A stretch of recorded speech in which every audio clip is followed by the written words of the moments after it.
When you picture ancient Egypt, this is probably what comes to mind: the Great Pyramids of Giza. I mean, they're just these monuments of such impossible scale and precision that they almost seem to defy their own history. But these weren't just tombs. They were the ultimate expression of a civilization that was obsessed with order, with permanence, and with the power of a single divine ruler. This was the Old Kingdom, Egypt's very first great age of unity and achievement. But here's the thing that really gets you thinking. The Old Kingdom pulled off these incredible engineering feats without a tool we consider absolutely essential today: money. Seriously, there were no coins, no currency whatsoever. So how on earth did they mobilize the resources, the food, and the sheer manpower to raise literal mountains of stone in the middle of the desert? Well, that's exactly what we're going to break down. So here's our game plan. We're going to look at this through 4 key lenses. First, we'll get into the core ideology, the cosmic blueprint that drove this whole society. Then we'll dig into the unique economic engine that ran without any cash. After that, we'll see how that system actually worked in practice at Giza. And finally, we'll explore why this incredibly centralized system eventually started to unravel. Okay, let's dive right in.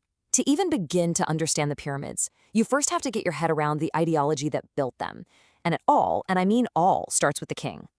Now, what's so fascinating here is a core difference that this text points out. If you look at other ancient places, like Mesopotamia, their kings were seen as servants of the gods, ruling on their behalf. But in Egypt, nope. The pharaoh wasn't just a representative. He was a god, walking the earth. And this is absolutely crucial to understand. There was no concept of an impersonal government or a nation in the way we think of it. The pharaoh was the state. His personal authority was total. All the land, all the resources, all the people, in theory, it was all his personal property. The government was really just an extension of his own divine being. Now, this absolute power wasn't just random or tyrannical.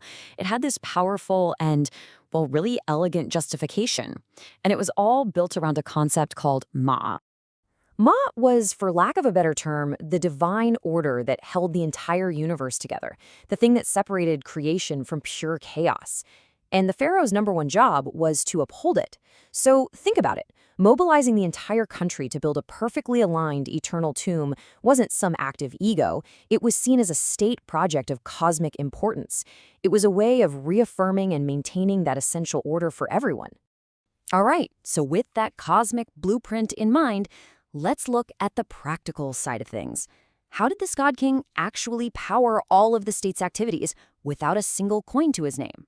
Okay, first things first, we have to throw out a modern misconception. The Old Kingdom state did not run on a regular, systematic tax system like the one we know today. In fact, the textual evidence we have shows that collecting goods was pretty irregular, even exceptional. It wasn't a routine activity that applied to the whole country. And as the historian Leslie Ann Warden puts it here, the whole idea that regular taxation was the main source of royal wealth, it just doesn't fit the evidence. The state's real economic power came from something much, much more direct. And this slide, this perfectly illustrates the real system. The state's economy was basically a massive redistribution machine. The pharaoh directly owned these huge agricultural estates. The grain that came from these royal domains was collected and stored in central granaries. That was the state treasury. And the main tax? It wasn't on goods. It was on people's time and energy through a labor draft we called the corvée. So how were these workers paid? Simple, with rations of bread and beer handed out from those very same state granaries. It was this perfect closed loop of goods and labor, and the king controlled it all. Okay, so let's zoom in on Giza and see how this whole system of centralized control and redistribution actually worked in practice on what was probably the largest construction project in human history up to that point. Yeah, that old image of a disorganized mob of slaves being whipped, it's completely wrong. The archaeological evidence we have shows an incredible level of organization. The workforce was divided into crews called files that rotated in and out of service. A massive logistical operation kept them supplied with daily rations of bread and beer. And what's really fascinating is just how complex the supply chain was. We have actual records of other royal institutions, like the temple of a different pyramid, Menkares, donating linen to the workers. There was even an exchange network going on between different pyramid sites. It was a highly integrated, state-run enterprise. But let's be crystal clear about this. While these workers were fed and organized, this was not voluntary work. The whole purpose was to serve the divine pharaoh. The labor was conscripted, it was absolutely grueling, and it was framed as a sacred duty, really the highest calling you could have in a society that was centered entirely on the god king. This highly centralized, top-down system was incredibly effective for a time, but it actually contained the seeds of its own transformation. So finally, let's take a look at how the absolute power of the center started to fragment. This slide really shows how power slowly decentralized over several centuries. In the early days of the Old Kingdom, all the top jobs went to the king's immediate family, and they all lived right there in the capital. But slowly, things started to change. Key posts were given to skilled administrators from outside the royal family. Then, a big shift. These officials actually moved out of the capital to live in the provinces they were governing.